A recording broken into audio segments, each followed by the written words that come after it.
Welcome, everyone, to the Deep Dive, the podcast that skips small talk and goes straight for the concepts that shape our thinking and behavior. In this podcast, cold expertise is defenestrated as warm philosophy is enthroned in an attempt to explore the field in which we're all scientists looking for answers, living well.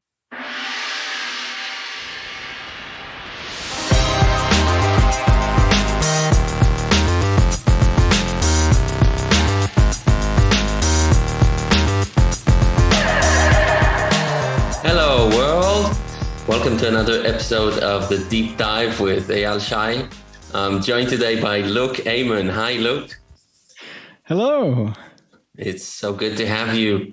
And without further ado, I'm dying to know what we'll be talking about today. So today I'd like to talk about pain, which is something that most people don't really want to talk about, let alone think about, and something that we spend a lot of our time trying to avoid. But I think it's an important thing to consider because it is like a universal, unifying experience that if you are alive on Earth and maybe beyond, you have experienced pain.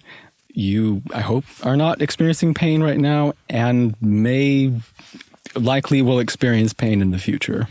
Yeah, definitely an aspect of living that everybody knows and almost universally everybody would look at as negative. But really excited to explore the topic and hear from you really why this is the thing that came up and why it has come up only after over half a year that I'm doing this podcast, when it's such a basic thing in life. So maybe it's not even something that people like to think about. But for you, what has been your experience with pain that gained your attention and made you really think about it more than the average person, perhaps? Yeah, well, and yeah, it's part of it taking so long to discuss is because it's something that, yeah, I mean, I have thought about on and off, but have thought about more recently or taken it more seriously, and have, in that vein, like taken my own pain more seriously, and also have gotten to the point where I can philosophize about it instead of be in it. But the short answer to that question of why do I want to talk about it and why is it coming up is I have lived with chronic pain for 12 years. I thankfully, in early 2021, was able to shake it. But it is possible that I will find myself in that reality again. And some of it's within my control, some of it's not within my control. Which, hey, that's a lot of life, right? To inspect this, I'm thinking maybe I should tell the story of how I came to have chronic pain, because I think that will bring up a lot of things, a lot of concepts that we can attach to and talk about. And I know that it's also kind of customary on the show to go into your past and explain the personal relevance to the topic. So this is how I came to have chronic pain and how I got to the reprieve. So the chronic pain kind of begins before I actually have chronic pain. It's I think a number of factors. So first experience with pain is at birth. I mean, there were some complications, so I'm sure that I was very happy. You know, it's very bright, loud, and I can't breathe, so that was fun. And I had a number of early adverse childhood experiences that I'm kind of still in the process of excavating and doing an archaeological investigation of, I guess I would say. But overall, there is sort of a theme in my childhood of parents not really being able to address, I don't know if like fears is the word, but the message that was received, and I know that this is not the message that they wanted to send, but circumstances that were beyond their control, you know, a major car crash. My sister had complications with her birth that lasted longer than mine. There was job instability. There was a major illness that one of my parents had, you know, so a lot of stuff beyond their control. But the message that very much came across was, we have so many fires to put out that we really can't have you being a fire. And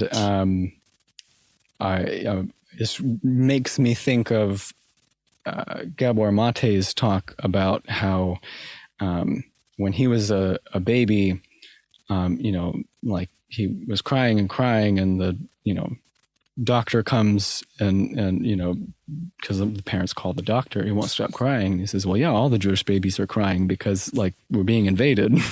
And right. They can tell, they can pick up on the parents' fear, and they know that this is happening, even though they, you know, don't know the words for it. So, you know, you can tell that at 3 or 4. So far, what you're describing is both physical pain, but you're also saying that it's mixed with some signals picked up from your environment that also either amplifies it or contributes to it also being a sort of mental pain at the same time? Yes, and I do think that they are intertwined. Well, at that point, yeah, the physical pain had, you know, subsided long ago, you know, with the birth issue. But I was being asked, not directly, but indirectly being asked to hold the pain that I was experiencing, the emotional pain, and not to share it. That I was being asked to essentially take on responsibility that, you know, you really shouldn't have it like 3 or 4 or 5 or 6 years old. So that was, I guess I would call it sort of priming of like, when stress occurs, you should put your own problems on hold and help, you know, put out the fire. You should assist mommy and daddy because, like, they are very, very stressed. And so that, interestingly, sets a social pattern that was, I think, with support, and the key being with support, a beneficial pattern. And like when I got to school with other kids, you know, and kindergarten and first grade, is there a kid who is having emotional problems? Well, I'm going to invite that kid to hang out with us, you know, and I'm going to go figure out, well, why are you in pain, and can I do something to help? Because that is the message I'm getting at home. And with support, yes, that's a trait that we want to encourage. And I did eventually, end up in a situation where I was a little bit out of my depth, carpooling with a kid who was violent and got violent. And then, adults stepped in and said, hey, that's not okay. And no, we don't want to carpool anymore. And with support, that challenge was addressed and the message came across. Right. Yeah, this reminds me that the pattern that you're mentioning about being a helper, it's literally a thing that Alex Howard talks about. Alex Howard is this therapist who has a program for mental challenges on the side of like anxiety, adrenal fatigue, stuff of that sort that are really on the yet not fully explored membrane between the mental and the physical. And he says that one common response by people to anxiety-inducing situations is to become a helper, and that is actually a pattern that people sort of forget themselves and go out there and they put out fires constantly at the expense of their own well-being. So they will just grind themselves down to the ground. So that just reminds me of that, and I want to put it out there so that anybody listening can go research that. So in terms of pain, it's really fascinating because it immediately makes me think of the boundary between physical and mental pain. And I do think there are similarities, and that they can and should be compared and put side by side. And yet there is something different about them, right? As there is a difference between a physical and mental pleasure. There is a more visceral kind that is physical pain. And when you conjoin the two, do you see an interaction between them at that point, or is it that they are one and the same to you? Well, you kind of perfectly set me up for the next part of the story, because those two worlds are about to meet. So I moved around a bit. I moved, family moved to a number of different towns.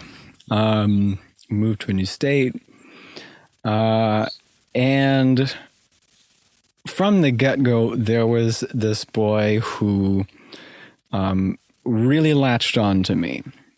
And he didn't start out as somebody who was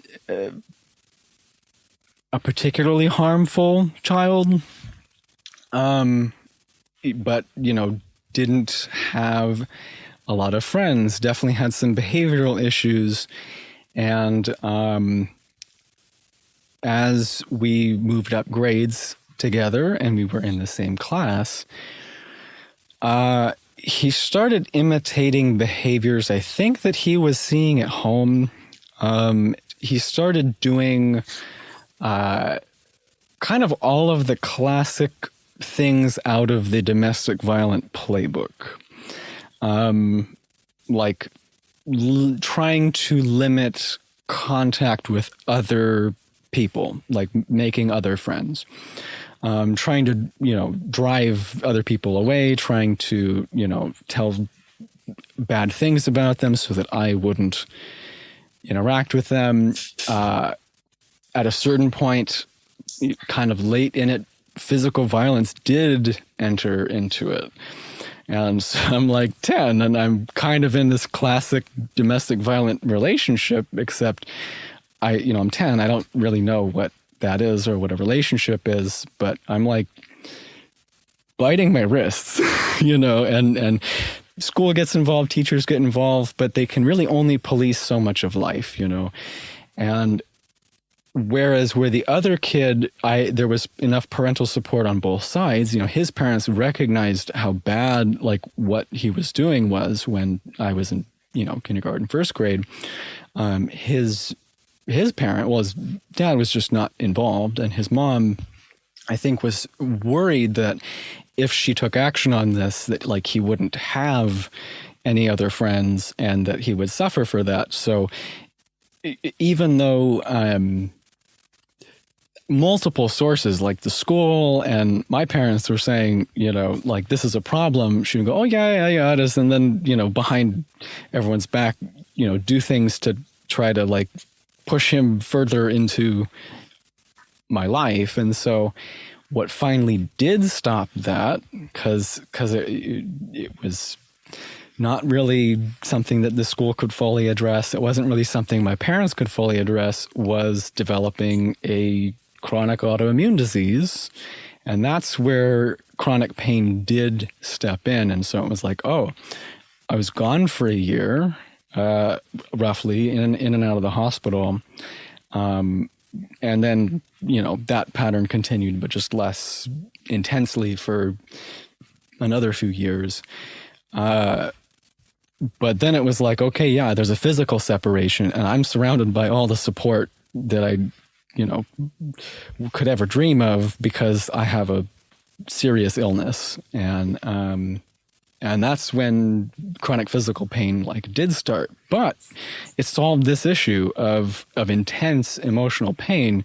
And interestingly enough, when he was forced to not be around me all of the time, and when he was forced to have to interact with other kids, he had to encounter the social pain of, hey, guess what? Those kinds of behaviors are not allowed, and we're not going to tolerate that. So, like, we're going to make fun of you and try to get you to change those behaviors. And he kind of learned he had to learn how to socialize. Mm-hmm. So for you, I hesitate to say this universally, but for you, it's quite obvious that developing a chronic physical pain situation is directly related to the circumstances of experiencing mental pain that was unattended. I do think it's directly related, for myself at least. And this is part of, like, I heavily agree with a lot of Dr. Gabor Maté's lines of thinking. When the body will start saying no when you are not able to socially. I would be very careful about universalizing that this is the case for everybody. I think that, disease and illness and physical issues are tied to, like, multiple factors, genetics, playing a big part of that, as well as the social and physical aspect of it. But I think that, these things can stack on top of each other. And when it passes a certain threshold, it's like, okay, you've developed this disorder. But if you don't meet the threshold, then you aren't necessarily going to develop it. And you say you did in real time, or is it later on you did feel relief? So I mean, part of having the physical pain is that it's more tangible, and then you get that support that maybe now you are so-called a fire that's worth it's like, worth the putting out. Well, yeah, that's another secondary benefit of the situation, and that's something that none of this I was able to appreciate at the time, because it's like, my body's falling apart and I'm in pain all the time. So it's not something that, and this whole story is not something that, I was aware of or could say at this time, or even the years that come after this. It's kind of after doing archaeology that we get there. And so the next aspect of this is hiding the pain. Is, okay, I'm having this pain all the time, but I don't want anybody, I don't want anybody to know. I'm getting messages from people that they're uncomfortable with it. And, people are uncomfortable with, when you're in middle school, and most kinds of being different and uncomfortable with pain. And even though everyone's experiencing it, it's not just middle school. I think that largely there is messaging that you should hide your pain with, junk food or drugs, or,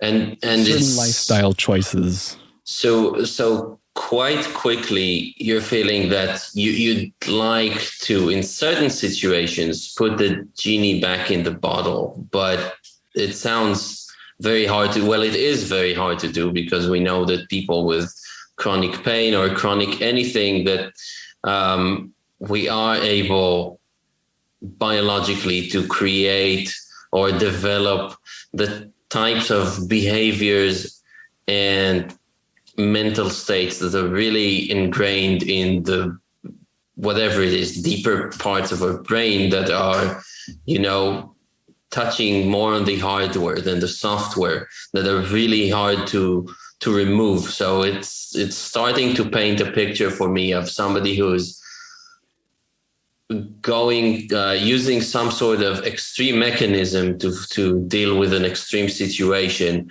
but one that is not necessarily going to be fitting down the road, and yet it's of the type that's really hard to change later on in life. So it's now for you something that is becoming a burden, and yet for you, is there any idea how to adjust, or could you adjust? Because also I'm thinking, if you even found a way to switch it on, switch it off, that would create an identity problem when you go back to the place where it does serve a purpose as a cope mechanism.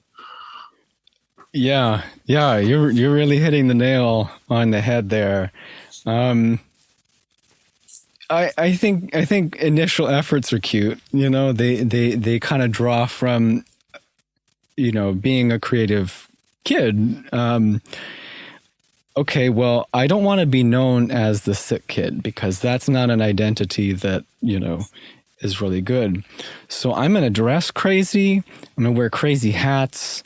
I'm going to, do music, and I'm going to, try to perform on stage, at shows and stuff. Like, if I'm going to be known for something, it's, I'd rather that they make fun of me for something other than like being in pain. I don't want people to know. But yeah, you're right. It's something that's very hard to hide. And with time and age, and as, you start getting older, you start seeing other avenues that you could take. And certain ones, remained off the table for me kind of early. Like, I never really got that heavily into drugs, which is good. But it was like, okay, I'm going to achieve academically. And I'm going to start, frankly, doing things that are not great, that are actually not great for my health, because I, to convince others, like the best way to convince others of a lie is to convince yourself, right? So is, well, if I'm doing really well in school, then like, that's not the kind of thing that somebody who has chronic pain does. And so, I'm not, it's very hard to switch it off. And, there are times where I got very good at pretending that I wasn't in pain a lot. And I got very good at, just finding ways to hide it. And often this is through identity things and sort of denying that it's happening, like I said, to myself and to others. And I made the decision to pursue music in college. And initially this was because I was using it in high school as a hobby to express myself, and it was something that I enjoyed. And in college, it kind of was like, okay, well, now I'm starting to see other avenues of how people in society can like hide their pain.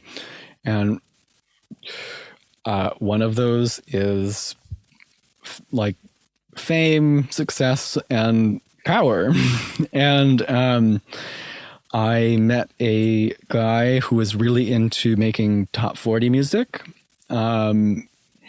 He, I think, was into it for a lot of the same reasons that I was. I think he was in a lot of pain, and, you know, it's kind of like he really wanted to pursue music, but he only wanted to do it like, or only felt like he could justify it if he was quantifying things, if you could see how much the sales were, if you could see the streams, if you could see the chart position.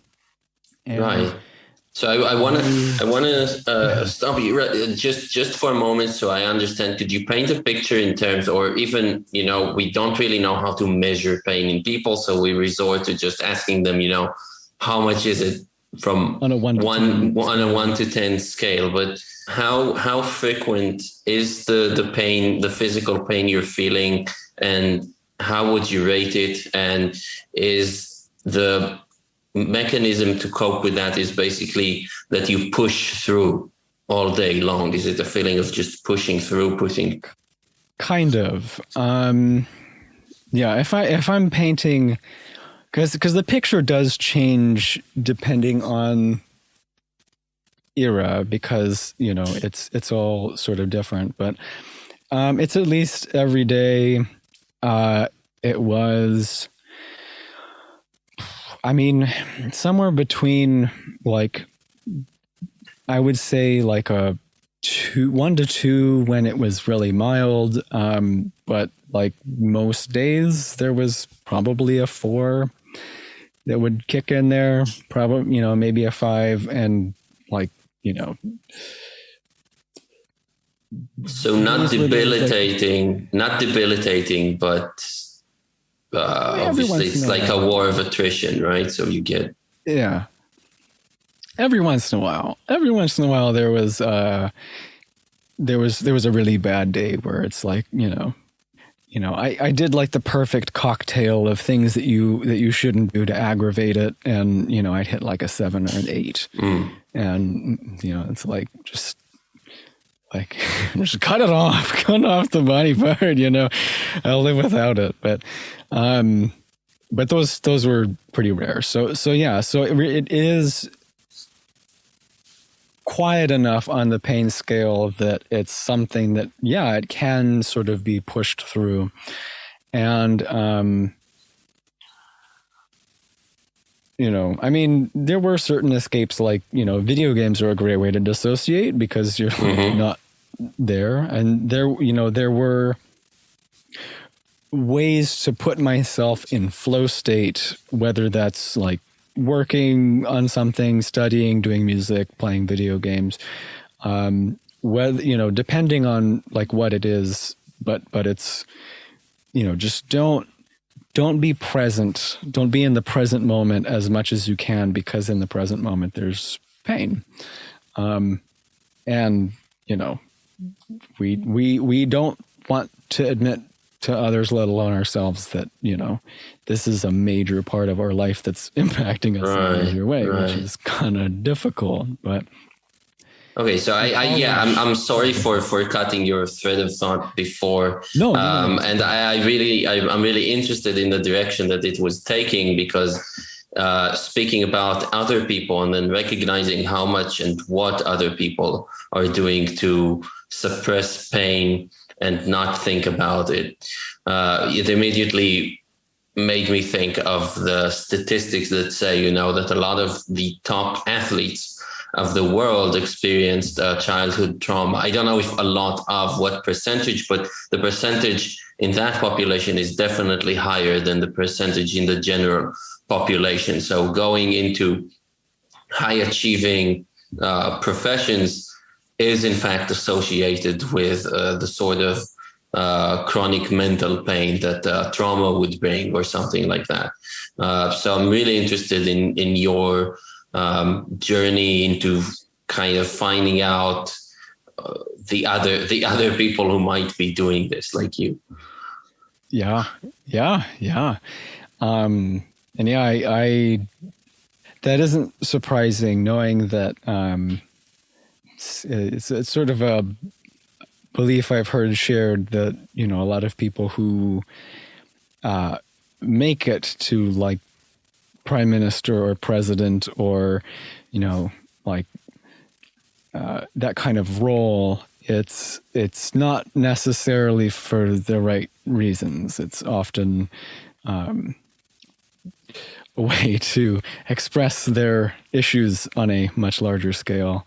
I think it's rare to get somebody who genuinely is in it because like they are genuinely altruistic. I think that's really, and that's a whole debate of like, is there true altruism? So that's a whole interesting whole, but that is the ladder that I was sort of on, was like, okay, let's get ourselves into this upper echelon.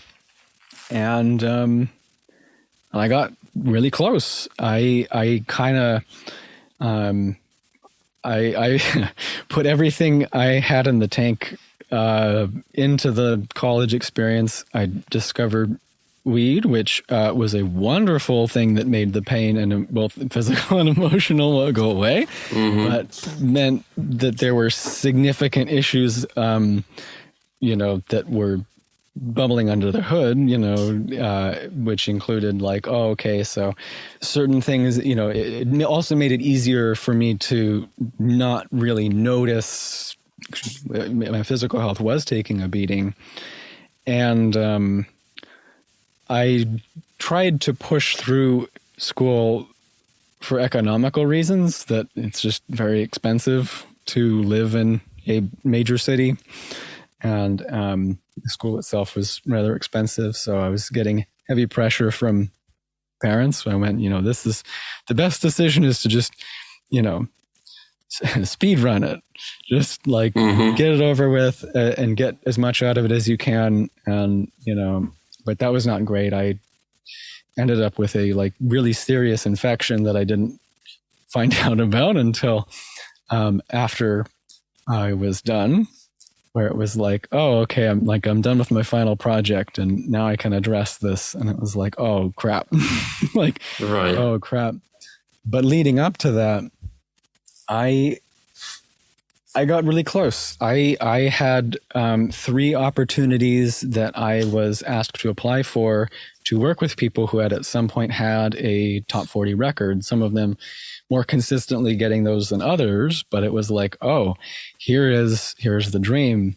But there was a feeling of something is not right. Something is wrong. And there was this feeling that I was about to sort of cross a threshold if I were to go through with it.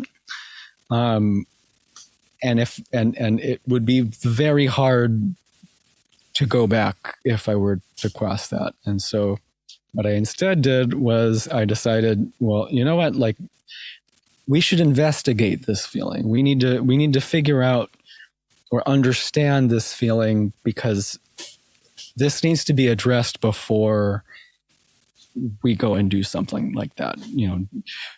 Whether you want to call it like deep subconscious intuition or whatever, it was like, we need to investigate before we do this. So I went home,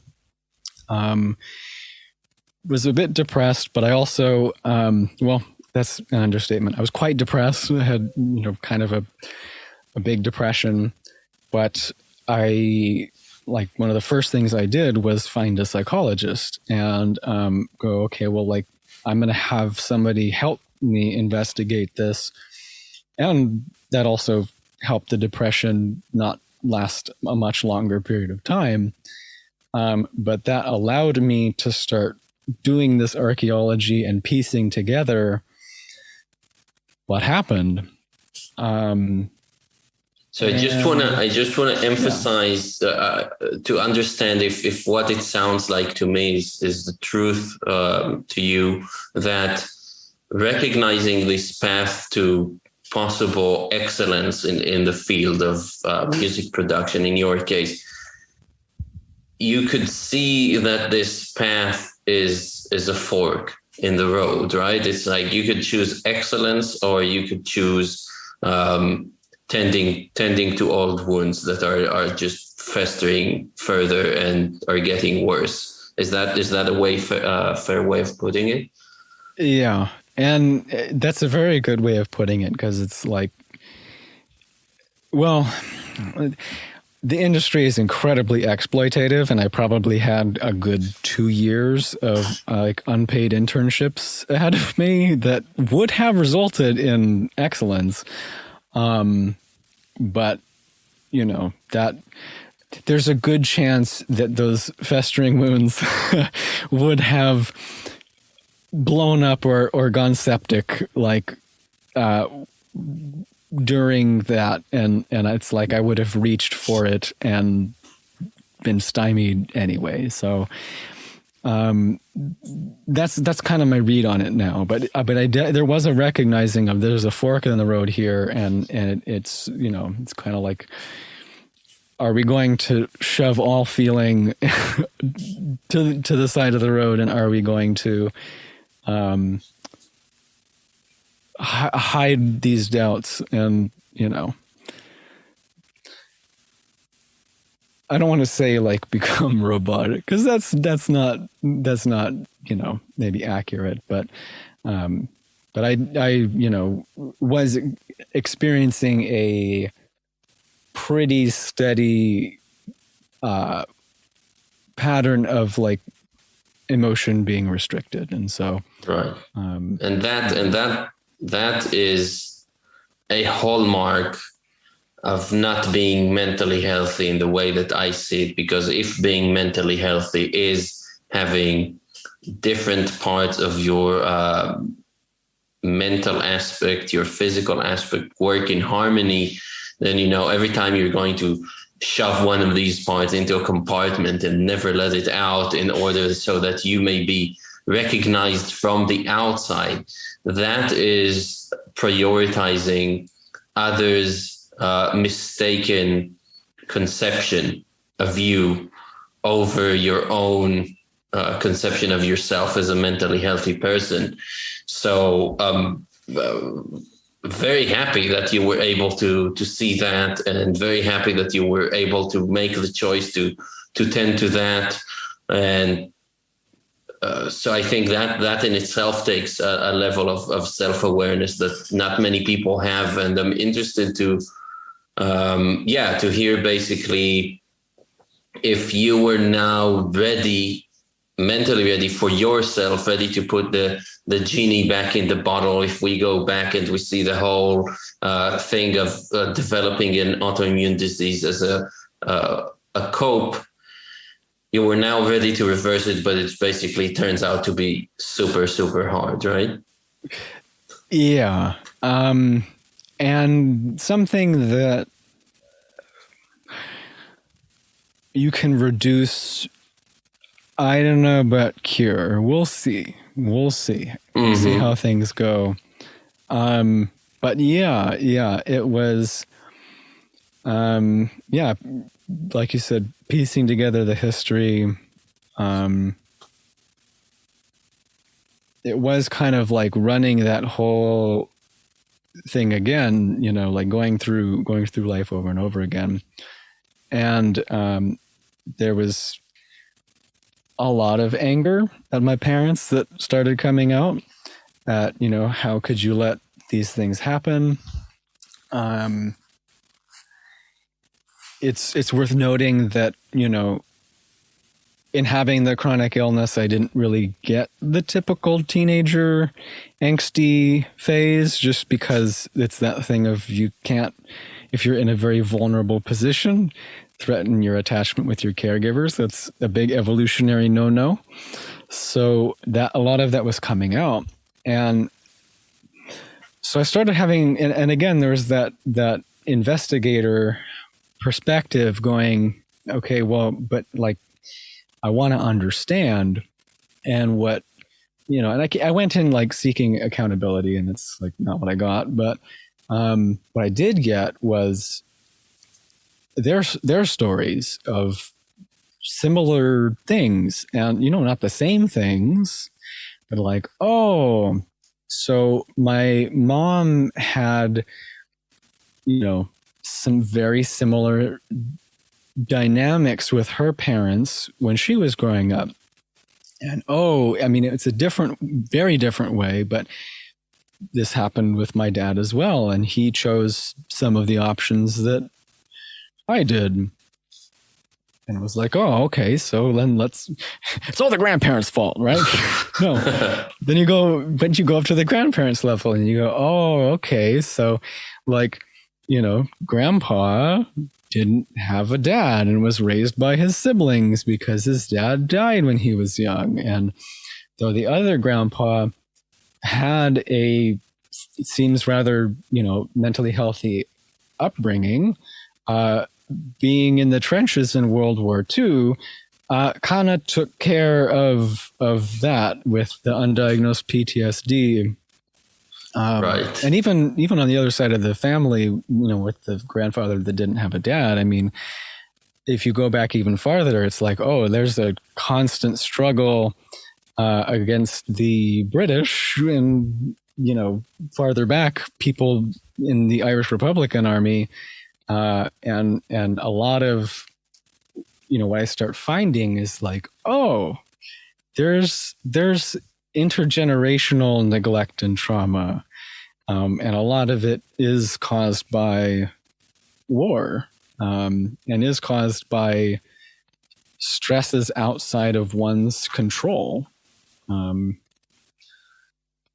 Which is probably the baseline for all of us, right? It would be actually difficult to find anyone with no trauma at the grandparents' level because we don't think about it. But the world was probably a more traumatic place, even going decades back.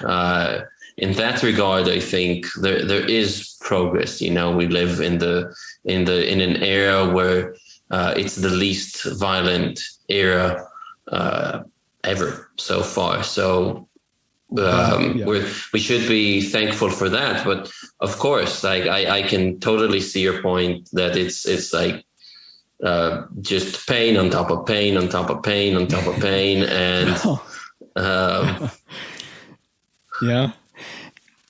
well, and to the point of that it used to be worse. I mean, that is true, and it's something that I think is easy to forget. And there is that. I think it's a Stoic quote about like, strong men make good times make weak men, weak men make hard times, and then hard times make strong men. And that is a concern, especially with like the current global situation where it's like, I'm really hoping that this doesn't set a precedent, and that we are able to continue to make things less physically violent, because I would agree that sublimating it into mental violence, where I think that there is things are more mentally violent than they've ever been, but they're the least physically violent, which is arguably much more difficult to overcome and much more physically traumatizing. And right, yeah, and I don't know if that's even true for the mental part, because, well, first of all, looking really closely into it, what is mental, what is physical. But I think we have the power of introspection now, which is much wider. It's widespread as opposed to even 100 years ago. Even one generation back, people were just not used to looking at themselves. And, everything that you're talking about, looking at yourself with open eyes and seeing, oh, I'm not doing well. What is this? What is it in my past? What is it that's going to be good for me in the future? People were just living in those patterns that they just inherited from many generations ago. So I think it is a superpower that humanity has possibly developed and that is helping us. But yeah, in any case, yeah, I'd like to hear more about your findings about yourself, and maybe beginning to see if there is something universal about this, about pain, how to deal with it, how to minimize it, I guess, in the end. Sure. Well, and you have to be careful with that, but and that'll be the next point. I do think that I agree with you that introspection is not necessarily, I think, a super new thing. It's that it's become unlinked with the church, and the church has been used for a lot of political things. And I think that it's good that we are getting understandings of how to introspect that are not, gate kept and loaded with lots of baggage that may actually be harmful to people.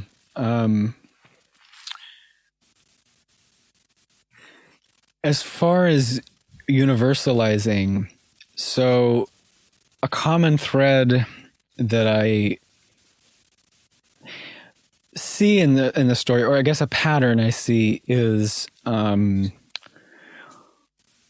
like denial and pushing the pain away, to then investigating it or listening to it and trying to figure out what it was telling me. And, there's certain things like don't do these behaviors, these make it worse. And it's very interesting that, I would find certain social links, like these situations can be triggering. So, we are very careful with that and do very light exposure therapy until we can get stronger with that. Like certain foods, breathing techniques, like I was not like inflating my diaphragm fully because of the way I was holding my muscles, and that was something that was like found by following the pain. But there's a really great Dawkins quote, and this is not the quote verbatim, but it's that pain is like the original teacher. That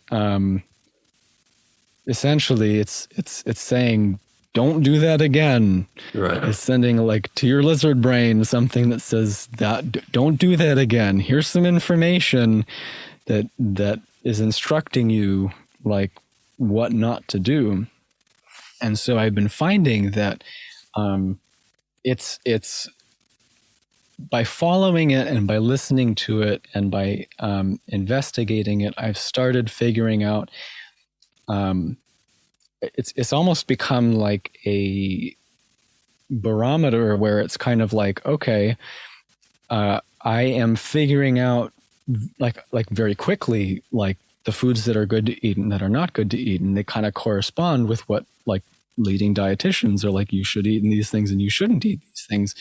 And instead of, eating a bunch, like having a very bad diet and then like 40 years later, and maybe even less with the amount of sugar that's in our food nowadays, getting diabetes, I get a pretty like almost instantaneous. We're talking like a few hours, some pain that says, hey, that was not a good idea. And these were things that I was largely ignoring because, that's not normal. I wanted to be able to eat the things that normal people eat and not have to be the kid at the or even the person at the meeting that says I can't eat what's been brought for everybody. I have either I want you to make me something special or I have to bring it myself. So minimizing markers of difference was more important than listening to the pain and learning from it. Yeah, and again, it makes me to think so much about how this pain developed originally. But first, I will say that pain is a powerful primitive teacher along with pleasure, right? So they are processed in similar brain structures. And basically you have the one thing that tells you keep doing more of that, and the other thing that keeps you don't do that again. And they both could be, I don't want to say abused, but misinterpreted to create pathological behaviors. As we know, pleasure can drive, if you are completely hedonistic and you're going just full-blown search for pleasure all the time, well, you will end up an addict very quickly. And with the pain, it's very interesting because your story makes me think of the fact that it's the tragedy here for all of us. I think it's that it's inevitable. Like, our coping mechanisms are there because we do have the period in our life when we are children, when we are powerless, whichever way you want to look at it. And when we're in pain, we do need outside assistance to go through it. We do need to be seen. We do need to be supported. And when we lack that, that just leaves us with pain and really exacerbates the need to shout out and turn people's attention to that pain. And that creates behaviors which are deep-seated in the brain. Let's say if we're taking the physical aspect, but also create very, very strong habits if we're looking at phenomenological things. And this is where we stay, right? It's just so hard to see it. And it relates to my story in the sense that after, with my mom dying when I was 10, I received this blow from the universe, not necessarily anybody, I guess I could go on I wasn't in a place where I was going to seek out revenge on the person who drove drunk and killed her. I guess I could have done that, but it was always like just the universe doing that and being in huge amounts of mental pain and not really having anybody who was able, probably because other people were hurting, and I really don't know what they could have done to take the pain away. But then we are led into this place where all we can do is just shout. And, if there are people involved, it makes total sense to go look for accountability on their part until you figure out, well, they had a good reason because they were in a lot of pain, and goes down that chain that we mentioned, the intergenerational trauma / neglect or anything like that. Well, neglect is trauma. So it's very fascinating. And to me, I remember that it was almost a switch in my life where I was able to start looking forward rather than backward. There's something about looking back and trying to fix things in the past when we know full well the arrow of time is just going in one direction. That is a lost cause in a way. If you're going to, it's important to look back and understand causes and effects. But ultimately, if you're going to be after looking for some things to fix there so that it wouldn't have happened, so that you would be good now and forever, that's hard to do. And I found for myself, and I'm interested to hear from you if it's the same for you, that at some point the focus has to be future oriented and about what is good and what is fitting going forward, rather than being stuck in this place where you're constantly imagining an alternate universe where this would have been you would have been saved from everything that you've gone through. Yeah. Well, first of all, I'm just really sorry to hear that your mom passed away in that way. I mean, it's probably good that you didn't try to go find the person who was drunk, because I'm assuming that you were not terribly old. No, I was 10. Yeah. But that there are two things that jumped out at me that are things I've thought about with regards to this. And the first of them is, like you said, about, how do you find somebody that can take the pain away? And, I don't know if there's anybody who, can do that. I mean, it's like drugs, but that's not really a good hole to go down unless, we're talking psychedelics. And even then it's not really taking it away. It's more showing you a path, but being seen, the maximum. I think that a lot of the pain rises when you don't feel seen. Just being seen and embraced, that's probably as much as people can do. And I think that some people have done it for me, and I have realized it, and it has helped me move forward at some point. So yeah, not taken away, but being seen certainly helps. And it sounds like for you, there were a lot of times, to say the least, when you weren't seen because of the fires around. Yeah. Well, there's sort of a saying that's like hurt people. And not necessarily. I think that, there is it is possible to have a path forward that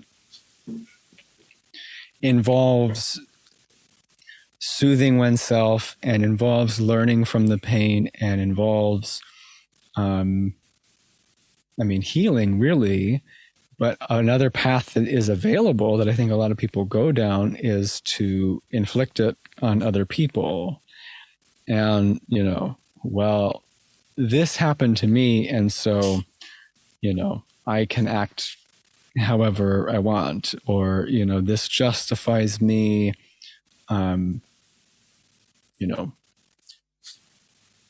perpetrating some form of violence, or being a certain way that is like very harmful to others.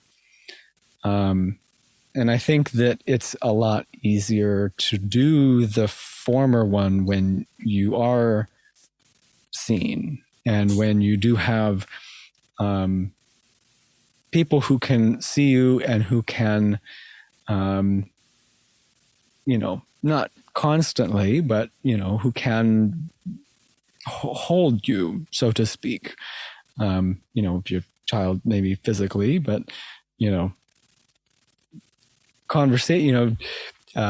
conversationally or emotionally. And I do kind of wonder if the latter of the two options of coping, where you are, where people go out and are perpetrating violence of some type, is an effort to be seen. It's just, and get attention. It's just maybe not for the right thing. Right. Yeah. And it's to fill that hole somehow. Right. Yeah. I feel that's true. It goes back to what you were saying about any kind of people who, could become public figures or not, but any type of extreme behavior is probably there to distract oneself from just being kind of have a more plain existence where they enjoy mental health. I do find that mentally healthy people lead boring lives on the outside. It's very true. Yeah. I mean, well, not always, but yeah, people who have maybe not had to face large holes of pain and or particularly large. Everyone has one. Right. Yeah. Yeah. And what about then going forward and coming to a point in your life where pain is, you say, relieved, and thinking about the future in terms of balancing things differently between the mental and the physical? Do you see a possibility of them, of the pain going away and coming back? Like, how do you think about it today? So what helped you take away both the physical and mental pain to the degree that they have? And what is your thinking about the future, like in regards to that? Sure. It's a lot of things. It's not necessarily any one thing, but a big part of that is the, listening to it and finding things like, okay, I'm not breathing properly. I'm not fully inflating my diaphragm, and this is causing discomfort, but it's something that I've grown to live with, and it's not something that I necessarily notice until, I learn some breathing exercises and realize, like, oh, this is not typical anatomy. I mean, there's definitely a medicinal component. I am on a medication that inhibits the pain circuit in the brain, and so that is something that's helped. But also meditation, being able to like disassociate or non-identify with it is something that's been very helpful. Again, either not putting myself in social situations that exacerbate it, or the more it's not feasible to control external circumstances. So there has been an effort to try to do very, like exposures therapy where you work up to finding yourself in these situations and finding you're okay, you haven't died. You don't have to be setting off the cortisol and the stress hormones and ramping up pain markers. And part of it's just been successful drugs. But as far as philosophy going forwards, it is pretty much, if there's something still to be learned, okay, sure, let's go ruminate on it. Let's go investigate it. Let's go try to get whatever information out of it that we can. And if, and the goal of that basically being, how can we better recognize patterns in the future going forward, so that we can respond to those in a appropriate manner and have, I don't know if you want to say evolutionary success, but just avoid pain, avoid that in the future. And if not, meditate, take some Tylenol and try to transcend it, or put into practice one of the coping techniques that we have for it, and hopefully one that is on the healthier side of things.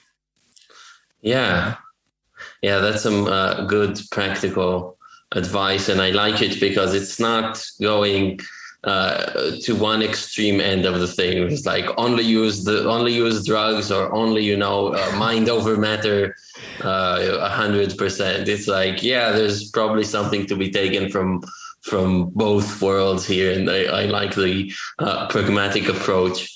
It shows that you've actually done the work, I think. Well, yeah. Thank you. Well, at least that you're not an armchair expert on this, Well, there's definitely been some real world experience, and I mean that was not necessarily intended as advice. That's my plan, but I think sure that is good advice to other people as well. But if you are going to take that as advice, just because I have approached things with certain rigor or gusto, or taken things very seriously, that, it's like, okay, in having conversations with my parents that, are not particularly emotionally healthy, that it's not like I'm doing nothing but that. I'm doing, that was slowly and over the course of like years, and that, investigating is like not an overnight process, and is not something that you realistically like should devote a ton of time to. That, well, it's up to you. Yeah, and there are no quick fixes. There are no quick fixes. Right. And you have to go at your own pace. Absolutely. Yeah, I do want to point out that, speaking of intergenerational trauma and pain, I think that I have a lot of inferiority complex thoughts when I think about my grandma, who's going to turn 100 this year. And she built a whole kibbutz or village from nothing, just by piling rocks one on top of another, coming age 14 from Poland and building a life for herself and her descendants.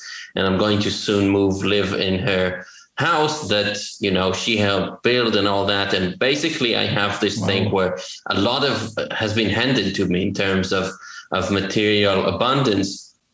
And, how could I ever do anything that compares with that? Everything pales in comparison. But now I think that, even conversations like the one we're having now, and that a lot of people in the sphere where we both kind of operate, at least in the online world,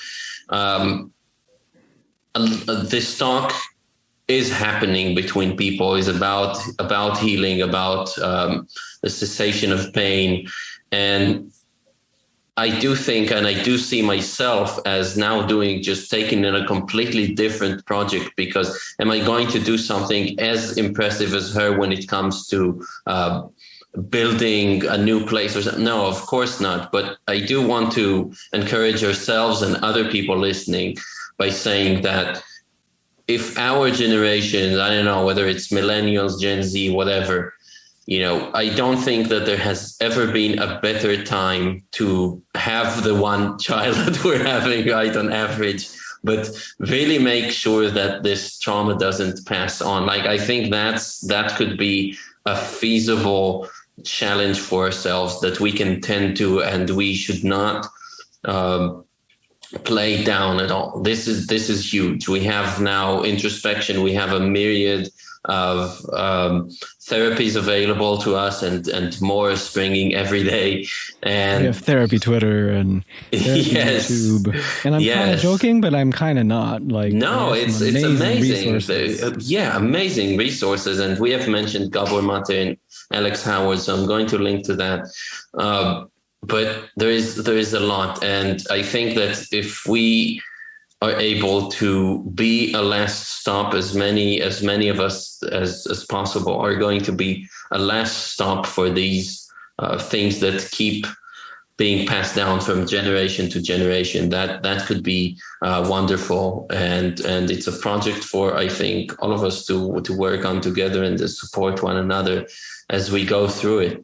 Are there any last thoughts on the subject on your side? Likewise, it's something we should aspire to, and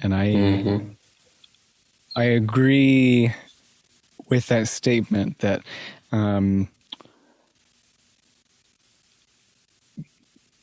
my grandparent, it's not the same situation, by any means, but my grandparents did a lot of things to benefit me, even if they didn't necessarily stop the cycle. And it's very hard when you have a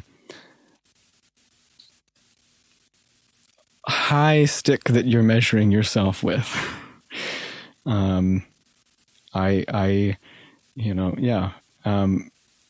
But the last thing I'll say, my last words, is I made this poster for myself, and it's something that I have on my wall, and I hope, it's the stick that I'm currently trying to measure myself with, and it says the following: I am grateful for the strength I have been gifted and have found to stop the generational cycle I have inherited. I am grateful for those who came before me, who lifted the burden, even if they were not able to stop the cycle from repeating. And I am grateful for the positive cycle I choose to feed every day, and the peace that it brings me and my children of relation, association, and reticulation. Children I may have that are physical, brain children, and people who they may interact with someday.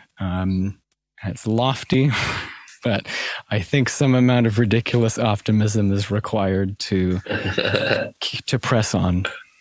That's beautiful, my friend. That's beautiful. And definitely inspirational and aspirational. Big time inspirational. Yeah. So now it's time for me, to start the introduction of Luke Aymon, and just tell everyone listening that, you have been behind the scenes with me on just producing this podcast, and it has been helping so much with everything to do with sound, and even just support, and kind of following this. And speaking of trenches, I feel like that we've been sharing a foxhole together. It's not that dramatic, really. It's all fun and games. Hey, but starting an endeavor is not easy. Yeah, and you have definitely. I have definitely had firsthand experience of just your generosity and support and willingness to do good unto others in order to do good unto yourself. And likewise, this has been a pleasure, and I hope it will be a pleasure. And now, on top of that, I'd love for you to just fill in people on the details of what you do and where you can be found and so on. Sure. On the podcast, I have been doing a little audio magic to the different audio sources that is mostly Zoom. But more broadly, I do music production as well. And if you're interested in connecting with me, you can find me on Twitter at Luke Aymon.